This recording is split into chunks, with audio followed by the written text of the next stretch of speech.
ओम शांति। 11 मई 2026 की प्रातः मुरली। मीठे बच्चे, बाप आए हैं आप बच्चों को अपने समान महिमा लायक बनाने। बाप की जो महिमा है वह अभी तुम धारण करते हो। प्रश्न है, भक्ति मार्ग में परमात्मा मासूक को पूरा न जानते भी कौन से शब्द बहुत प्यार से बोलते और याद करते हैं? उत्तर में है, बहुत प्यार से कहते और याद करते हैं। हे मासूक, तुम जब आएंगे तो हम सिर्फ आपको ही याद करेंगे और सबसे बुद्धियोग तोड़ आपके साथ जोड़ेंगे। अब आप कहते हैं, बच्चे मैं आया हुआ हूँ तो देही अभिमानी बनो। तुम्हारा पहला फर्ज है प्यार से बाप को याद करना। ओम शांति।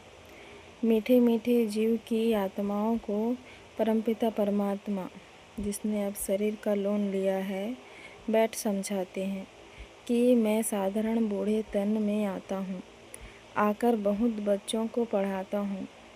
ब्रह्मा मुख वंशावली ब्राह्मण बच्चों को ही समझाएंगे, जरूर मुख द्वारा ही समझाएंगे और किसी को समझाएंगे।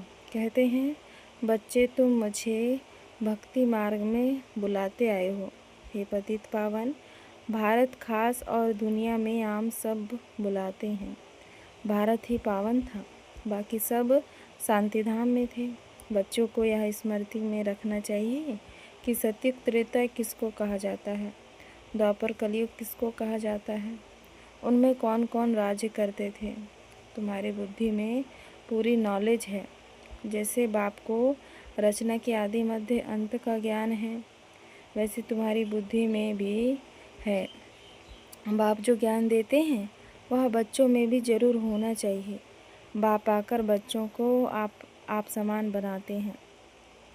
जितनी बाप की महिमा है उतनी बच्चों की है। बाप ने बच्चों को जास्ते ही महिमावान बनाया है। हमेशा समझो कि शिव बाबा इन द्वारा सिखाते हैं। आत्मा ही एक दो से बात करती है, परंतु मनुष्य देह अभिमान होने के कारण समझते हैं फलाना पढ़ाता है। वास्तव में करती सब कुछ आत्मा है। आत्मा ही पाठ बजाती है। देही अभिमानी बनना है, घड़ी घड़ी अपने को आत्मा समझना है। जब तक अपने को आत्मा नहीं समझेंगे तो बाप को भी याद नहीं कर सकेंगे, भूल जाते हैं। तुमसे पूछा जाता है, तुम किसके बच्चे हो, तो कहते हो हम शिव बाबा के बच्चे हैं। विजिटर बुक में भी लिखा हुआ है। तुम्हारा बाप कौन है, तो झट देह के बाप का नाम बताएंगे। अच्छा, अब देही के बाप का नाम बताओ, तो कोई श्री कृष्ण का, कोई हनुमान का नाम लिखेंगे, यह तो लिखेंगे हम नहीं जानते। अरे, तुम लौकिक बाप को जानते हो और परलौकिक बाप जिनको तुम हमेशा दुख में याद करते हो उनको नहीं जानते हो। कहते भी हैं, हे भगवान रहम करो, हे भगवान एक बच्चा दो, मांगते हो ना। अब बाप बिल्कुल सहज बात बताते हैं। तुम देह अभिमान में बहुत रहते हो, इसलिए बाप के वर्षे का नशा नहीं चढ़ता है। तुमको तो बहुत नशा चढ़ना चाहिए। भक्ति करते ही हैं भगवान से मिलने के लिए। यज्ञ तप दान पुण्य आदि करना, यह सब भक्ति है। सब एक भगवान को याद करते हैं। बाप कहते हैं, मैं तुम्हारा पतियों का पति हूँ, बापों का बाप हूँ। सब बाप भगवान को याद जरूर करते हैं, आत्माएं ही याद करती हैं। बल कहते भी हैं, बुरकुटे के बीच में चमकता है अजब सितारा, परंतु यह बिगर समझ के ऐसे ही कह देते हैं। रहस्य का कुछ भी पता नहीं। तुम आत्मा को ही नहीं जानते हो तो आत्मा के बाप को कैसे जान सकेंगे?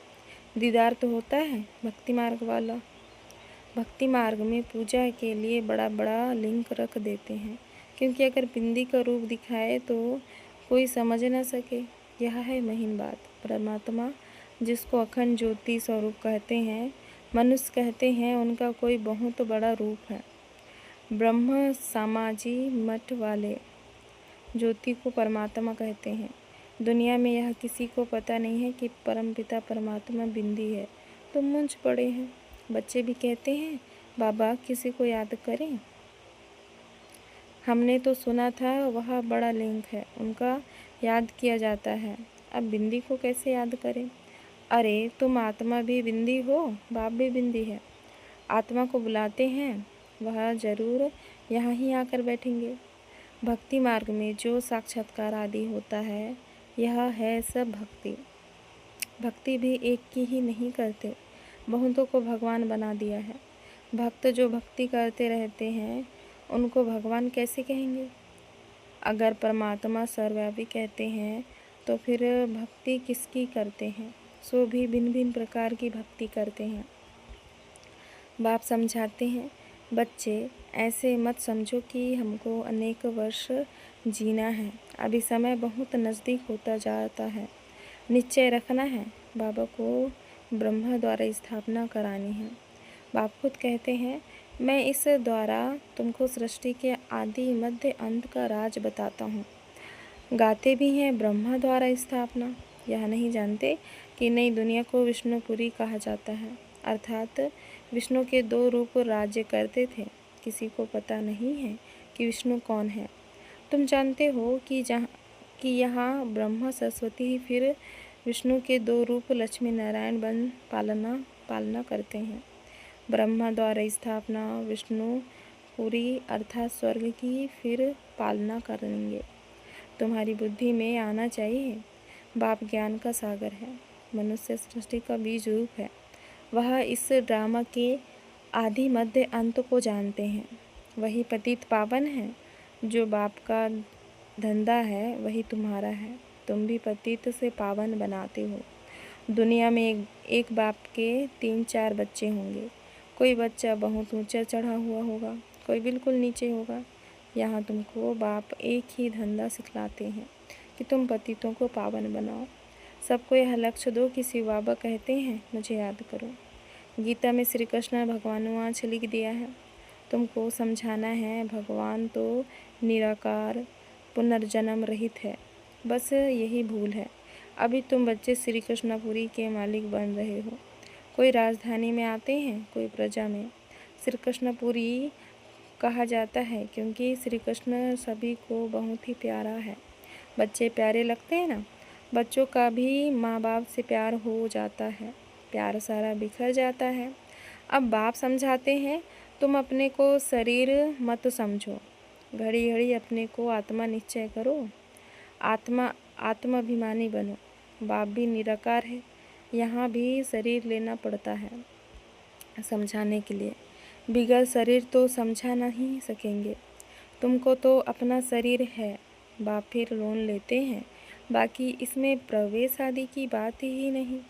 बाप खुद कहते हैं, मैं यहाँ शरीर धारण कर बच्चों को पढ़ाता हूँ, क्योंकि तुम्हारी आत्मा जो अभी तमो प्रधान बन गई है, उनको सतो प्रधान बनाना है।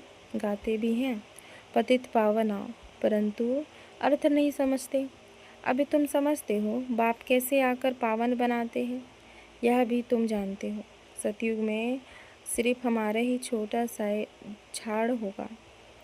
तुम स्वर्ग में जाएंगे, बाकी जो इतने खंड है उनका नाम निशान नहीं होगा। भारत खंड ही स्वर्ग होगा। परमपिता परमात्मा ही आकर हेवन की स्थापना करते हैं। अभी हेल है। प्राचीन भारत खंड ही है जहाँ देवताओं का राज्य था, अब नहीं है। उन्हों के यहाँ मंदिर हैं, चित्र हैं, तो भारत की ही बात हुई। यह कोई भी भारतवासी की बुद्धि में नहीं आता कि भारत स्वर्ग था। यह लक्ष्मी नारायण मालिक थे और कोई खंड नहीं था। अब तो अनेक धर्म आ गए हैं। भारतवासी धर्मभ्रष्ट कर्मभ्रष्ट बन गए हैं। श्री कृष्ण को श्याम सुंदर कह देते हैं, परंतु अर्थ नहीं समझते। बरोबर यह सांवरा था ना। कहते हैं श्री कृष्ण को सर्प ने डसा तो सांवरा हो गया। अब वह तो सतयुग का प्रिंस था, कैसे काला हो गया? अभी तुम यह बातें समझते हो। श्री कृष्ण के माँ बाप भी अभी पढ़ रहे हैं। माँ बाप से उत्तम श्री कृष्ण गाया हुआ है। माँ बाप का कोई नाम नहीं है। नहीं तो जिस माँ बाप से ऐसा बच्चा पैदा हुआ वह माँ बाप भी प्यारे होने चाहिए, परंतु नहीं, महिमा सारी राधे कृष्ण की है, माँ बाप की कुछ है नहीं। तुम्हारी बुद्धि में ज्ञान है, ज्ञान है दिन, भक्ति है रात, अंधियारी रात में ठोकरें खाते रहते हैं। अभी तुम बच्चों को समझाया जाता है, घर में रहो, यह सर्विस भी करते रहो, कोई को भी समझाओ, तुम आधा कल्प के आशिक हो, एक मासूक के भक्ति मार्ग में सभी उनको याद करते हैं तो आशिक ठहरे ना, परंतु मासूक को पूरा जानते नहीं हैं, याद बहुत प्यार से करते हैं। हे मासूक, तुम जब आएंगे तो हम सिर्फ आपको ही याद करेंगे और सबसे बुद्धि योग तोड़ आपके साथ जोड़ेंगे। ऐसे तो गाते थे ना, परंतु बाप से हमको क्या वर्षा मिलता है यह किसी को भी पता नहीं है। अब बाप समझाते हैं, तुम देही अभिमानी बनो, बाप को याद करना तुम बच्चों का पहला फर्ज है। बच्चा हमेशा बाप को, बच्ची माँ को याद करती है। हम जिन्स है ना, बच्चा समझता है कि हम बाप का वारिस बनेंगे, बच्ची थोड़ी कहेगी, वह तो समझती है हमको पियर घर से ससुर घर जाना है। अब तुम्हारा निराकार और साकार पियर घर है, बुलाते भी हैं, हे परमपिता परमात्मा रहम करो, दुख हरो सुख दो, हमें लिबरेट करो, हमारा गाइड बनो। परंतु उसका अर्थ बड़े बड़े विद्वान आचार्य भी नहीं जानते। बाप तो सर्व का लिबरेटर है, वही सबका कल्याणकारी है, बाकी वह अपना ही कल्याण नहीं कर सकते तो औरों का क्या करेंगे। यहाँ बाप कहते हैं, मैं गुप्त आता हूँ। खुदा दोस्त की कहानी सुनी है ना। अब यह पुल है, कलयुग और सतयुग के बीच का, उस पार जाना है।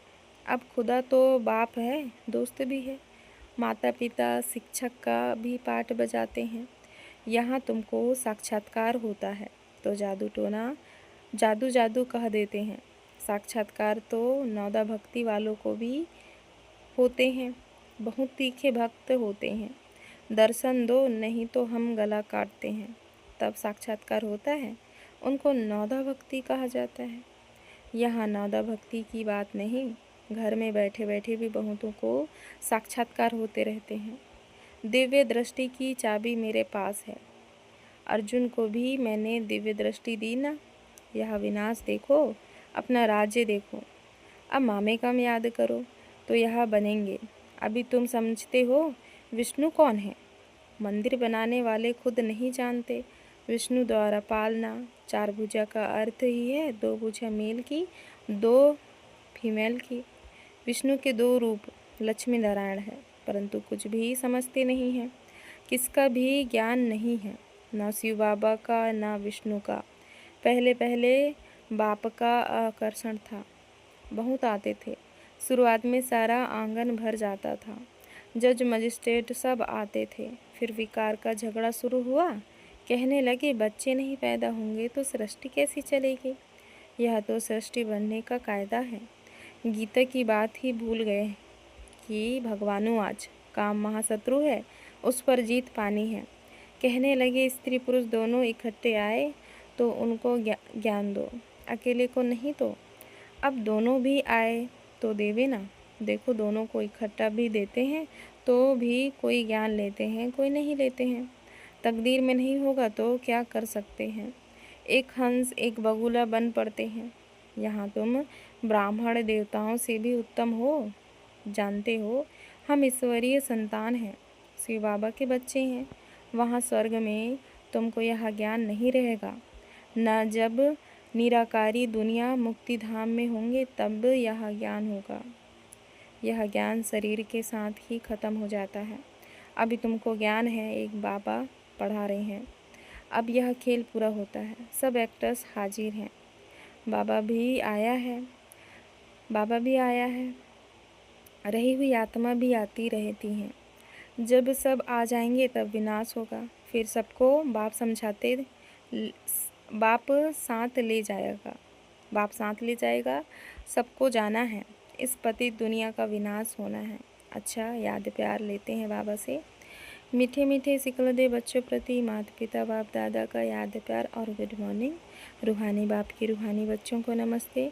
हम रूहानी बच्चों की रूहानी माता पिता बाप दादा को याद प्यार और नमस्ते नमस्ते, शुक्रिया बाबा शुक्रिया। धारणा के लिए मुख्य सार है। पहला पॉइंट, पतित से पावन बनाने का धंधा जो बाप का है वही धंधा करना है। सबको लक्ष्य देना है कि बाप को याद करो और पावन बनो। दूसरा पॉइंट है, यह ब्राह्मण जीवन देवताओं से भी उत्तम जीवन है। इस नशे में रहना है, बुद्धि का योग और सबसे तोड़ एक मासुक को याद करना है। वरदान है आज का, त्याग और स्नेह की शक्ति द्वारा सेवा में सफलता प्राप्त करने वाले स्नेही सहयोगी वो। विस्तार है, जैसे शुरू में नॉलेज की शक्ति कम थी, लेकिन त्याग और स्नेह के आधार पर सफलता मिली।